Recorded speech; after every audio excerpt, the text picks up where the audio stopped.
Alfi, Hadira, Dia, Hadira, Safa, Hadira, Zahra, Hadira, Jihad, Hadira, Putri, Hadira, Syafira. Hadira. Berarti hilang semua ya. masuk Bu.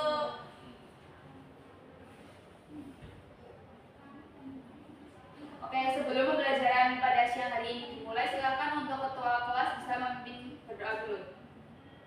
Mas Salman, silakan. Doa mulai. Doa selesai. Oke, bagus. Ibu mau tanya nih, sebelumnya kan pada minggu kemarin kita sudah belajar tentang menghindari akhlak mahmudah dan membiasakan akhlak mahmudah. Siapa yang tahu? Siapa yang masih ingat pada pembelajaran kemarin? Saya Bu. Oke, silakan Nadia. Untuk amal muda itu amal yang baik dan amal yang mazmumah itu amal yang buruk. Oke, tepat sekali. Jadi akhlak mahmudah itu akhlak yang baik dan akhlak mahmudah itu mazmumah itu akhlak yang buruk. Udah tahu materi pada siang hari ini itu apa? Belum. Oke, materi pada siang hari ini yaitu menerapkan al-kulliyatu al-khamsah dalam kehidupan sehari-hari. Udah pernah dengar belum apa itu al-kulliyatu al-khamsah? Belum. Oke, berarti baru pertama kali ini ya. Iya Bu. Oke, selanjutnya ibu itu mempunyai gambar yang bisa dilihat di PPT. Itu gambar yang pertama, gambar apa? Anak-anak? Meminum alkohol. Iya, minum khamar. Oke, mabuk. Terus yang kedua itu ada gambar? Ada? Oh ya, ada gambar dua orang, laki-laki dan perempuan di klub. Oke. Berarti di sini itu perbuatan yang ya, yang haram, betul. Terus gambar yang ketiga ada gambar? Oh iya, betul. Ada orang yang mau mencuri dan gambar yang tadi itu ada orang yang korupsi. Nah, dari keempat gambar tersebut itu berkaitan dengan apa itu al-kulliyatu al-khamsah. Oke, lanjut. Pengertian al-kulliyatu al-khamsah. Al-kulliyatu al-khamsah itu terdiri dari dua kata. Yang pertama yaitu al-kulliyatu dan yang kedua yaitu al-khamsah. Al-kulliyatu itu sendiri memiliki arti prinsip dasar, sedangkan al-khamsah itu artinya 5. Jadi, al-kulliyatu al-khamsah itu 5 prinsip dasar hukum Islam. Jadi, al-kulliyatu al-khamsah itu artinya apa? 5 prinsip dasar hukum Islam. Oke. Terus dalam al-kulliyatu al-khamsah itu ada 5 prinsip dasar. Yang pertama yaitu ada menjaga agama atau disebut hifdzuddin. Yang kedua ada menjaga jiwa yaitu sering disebut hifdzun nafas. Yang ketiga ada menjaga akal atau hifdzu akal, dan yang keempat ada menjaga keturunan atau hifdzun nasab, dan yang terakhir yaitu ada menjaga harta atau disebut hifdzu mal. Jadi ada berapa prinsip? 5. Yang pertama Hifdzuddin. ya hifdzuddin, yang kedua hifdzun nafas, yang ketiga yaitu hifdzu akal, yang keempat ada hifdzun nasab, dan yang kelima yaitu ada Oke, sampai sini udah paham ya? Lanjut. Nah, urutan al-kulliyat al-khamsah itu ada urutannya. Terus Imam Al-Ghazali itu berpendapat bahwa urutan al-kulliyat al-khamsah itu diawali dengan menjaga agama, terus menjaga jiwa, menjaga akal, dan yang keempat itu menjaga keturunan, dan yang terakhir itu ada menjaga harta. Karena pendapat Imam Al-Ghazali itu sudah banyak disetujui oleh para ulama fikih dan usul fikih, maka sudah ditetapkan bahwa kalau urutan al-kulliyat al-khamsah itu diawali dengan agama, yang kedua jiwa, yang ketiga akal, yang keempat keturunan, dan yang terakhir yaitu harta. Ada yang ditanyakan? Kalau tidak mau lanjut.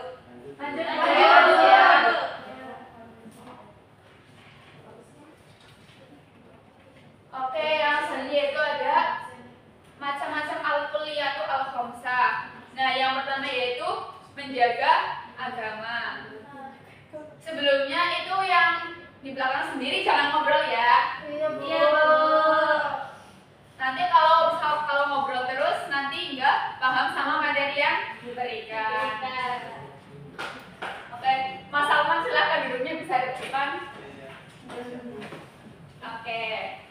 dilanjut ya? Bisa. Nah, yang pertama itu menjaga agama. Agama itu merupakan pokok dari segala alasan mengapa manusia itu hidup di dunia. Betul. Allah itu telah berfirman pada Quran surah Az-Zariyat ayat 56 yang berbunyi Bismillahirrahmanirrahim wa ma khalaqtul jinna wal insa illa liya'budun, yang artinya aku tidak menciptakan jin dan manusia melainkan untuk beribadah kepada aku. Jadi agama itu merupakan satu-satunya alasan Allah Subhanahu wa taala itu menciptakan alam semesta beserta isinya. Nah, mengapa hifdzuddin itu lebih diutamakan dari hal-hal yang lain? Yaitu karena untuk apa kita hidup di dunia ini memiliki keturunan yang banyak dan baik, terus hidup serba ada atau berkecukupan, tapi kalau akhirnya itu masuk ke dalam neraka. Jadi kita hidup di dunia ini untuk meraih surganya Allah. Terus yang selanjutnya yaitu ada contoh penerapan hifdzuddin atau contoh penerapan menjaga agama. Nah, bagaimana cara menjaga agama itu? Nah, salah satunya yaitu dengan cara kita beribadah atau kita bisa mengimani rukun Islam 5. Yang pertama itu ada membaca 2 kalimat syahadat, yang kedua ada melaksanakan sholat 5 waktu, yang ketiga ada puasa di bulan Ramadan, yang keempat ada zakat, dan yang terakhir yaitu ada haji bagi yang mampu. Jadi kita kalau di kehidupan sehari-hari kita harus menjaga agama itu dengan cara sholat 5 waktu. Oke, langsung saja selanjutnya ya. Iya, Bu. Nah, yang kedua yaitu ada menjaga jiwa. Nah, kan tadi kan sudah menjaga agama, dan yang selanjutnya yaitu ada menjaga jiwa. Menjaga jiwa itu sangat penting setelah kita menjaga agama. Islam saja, di agama kita ya, Islam itu sangat menyuruh kita untuk menjaga jiwa kita, baik itu rohani maupun jasmani. Nah, kalau kita menjaga jiwa itu dengan cara berperilaku hidup yang sehat. Seperti misal kita harus makan yang teratur, terus berolahraga, ya betul sekali. Selain itu selain olahraga, selain makan yang teratur, ada yang tahu? Apa? Ada yang tahu? Oh iya, betul, tidur yang cukup ya, biar badan kita itu cukup beristirahat agar kita mengerjakan ibadah kita itu dengan baik. Ada yang ingin ditanyakan? Lanjut ya. Berarti pada paham semua ya? Oke, nah ini yaitu ada contoh penerapan hifdzun nafas, yaitu ada seseorang yang sedang memberikan makanan kepada fakir miskin untuk memenuhi kebutuhan jiwanya, gitu. Bisa dilihat ya di gambarnya. Nah, yang ketiga yaitu menjaga akal. Akal itu merupakan sebuah karunia yang sangat besar yang diberikan kepada makhluk hidup oleh Allah Subhanahu wa taala. Nah, akal itu bisa membedakan antara manusia dengan hewan atau makhluk yang lainnya. Oleh karena itu, Allah memerintahkan agar menjaganya dan menggunakan akal itu untuk memperoleh ilmu, pengetahuan atau untuk belajar. Nah, jadi kita itu diberi akal oleh Allah untuk belajar, untuk mengaji, intinya untuk berbuat yang baik-baik, betul sekali. Nah, sudah dipraktekkan juga pada zaman Rasulullah itu oleh Khulafaur Rasyidin, di mana ketika ada kita itu diskusi perang ya, para Khulafaur Rasyidin itu diskusi untuk melakukan perang Khandaq, dan di situ itu semua yang ikut perang itu diberikan kebebasan pemikiran atau diberikan kebebasan usul untuk bagaimana strategi perang Khandaq seperti itu. Bisa dipahami ya? Bisa. Ini ngantuk apa enggak? Apa masih semangat? Semangat. Nah, yang selanjutnya yaitu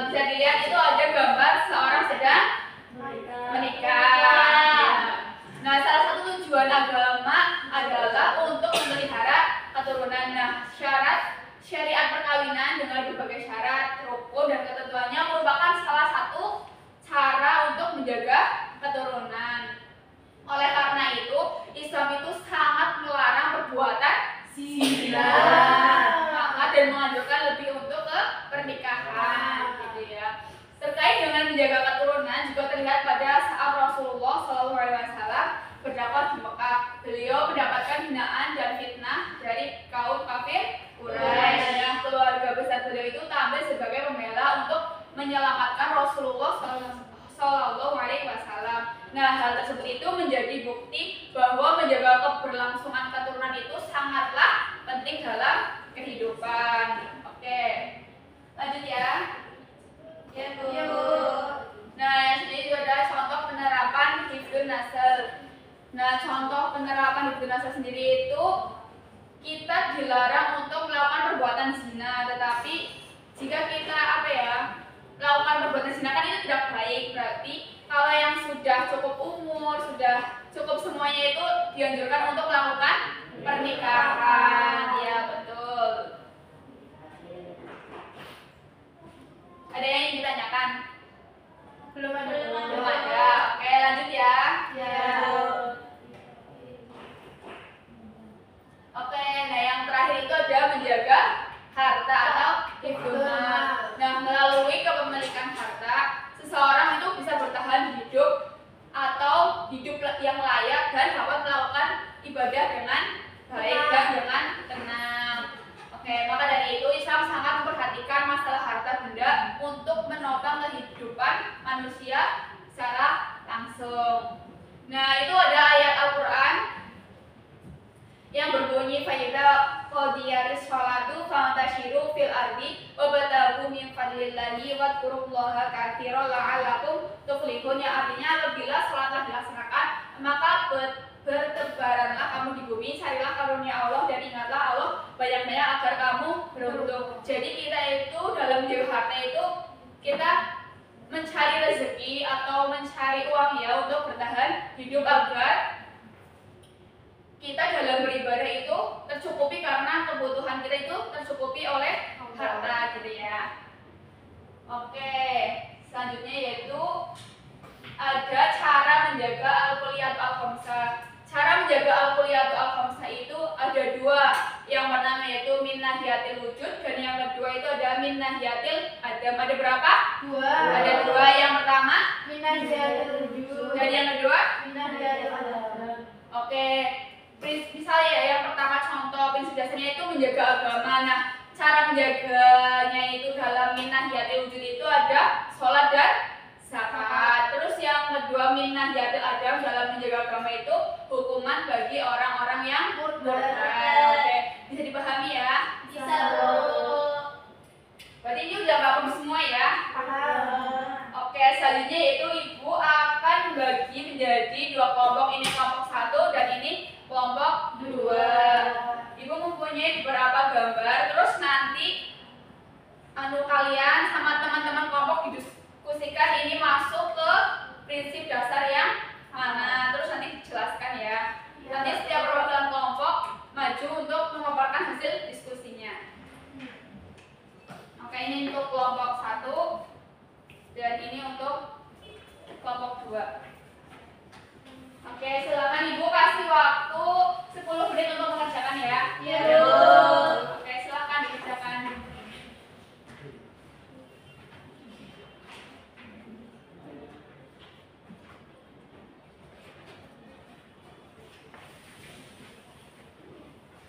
Oke, silakan. Sudah selesai waktunya ya. Silakan untuk kelompok satu bisa maju untuk membacakan hasil diskusi.